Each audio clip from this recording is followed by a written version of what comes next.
Adnan Syed, who was serving a life sentence after he was convicted in 2000 of murdering his high school ex-girlfriend, Hae Min Lee. Adnan Syed is free from prison for now.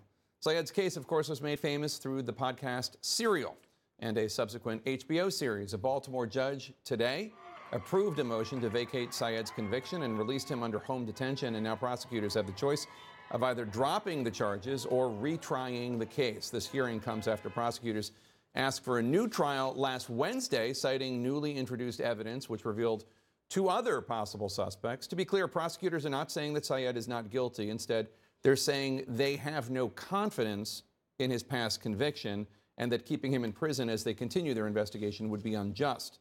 CNN's Alexandra Field is following this case for us closely. Alex, tell us more about what happened at today's court hearing. Look, you saw some of that emotion as he left the courthouse. That is what was happening inside the courtroom as well. Tears and cheers going up as the judge decided to vacate the life sentence against Adnan Syed. He was in that courtroom, the hearing lasting about 2 hours with a 30-minute recess in between. This was a time where the prosecutors were able to lay out the evidence they had presented in their motion, evidence that was gleaned from a year-long reinvestigation into the case that really did focus on this newly developed information about two alternative suspects and also a failure of the state, as told by the prosecutors, to share some of that existing information about two alternative suspects with the defense at the time of the trial. That argument seemingly enough to sway the judge to vacate the sentence. During the hearing, we also did hear from Hae Min Lee's family, her brother zooming in to speak on behalf of the family, reminding those in the courtroom that for him, this is not a podcast, this is real life. While we did hear from prosecutors as soon as the decision to vacate the sentence was handed down, we did also hear from an attorney representing the Lee family who had this to say. This family is interested in the pursuit of justice. They want to know more than anybody who it was that killed Hae Min Lee. Jake? So the prosecutors are waiting to decide whether they will drop the charges until they get the results from the DNA test. What do we know about that? Right, so they are making it very clear that this is not a declaration of their belief in his innocence.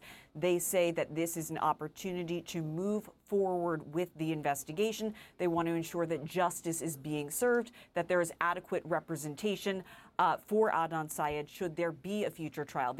They say that a decision to go to trial will now hinge on pending DNA results.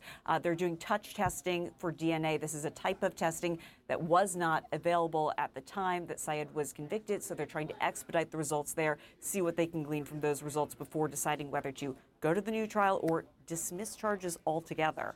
We saw Adnan Syed leaving the courtroom today, I think wearing an ankle monitor. What's next for him?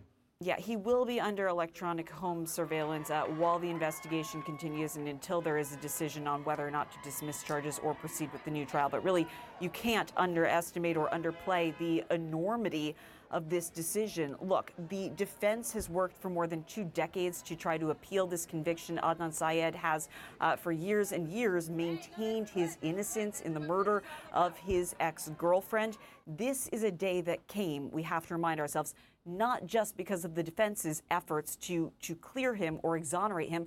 It is something that came because the prosecution was part of the reinvestigation and brought forward this motion to vacate these charges. Really a stunning development. All right, Alexandra Field, thanks so much. Appreciate it.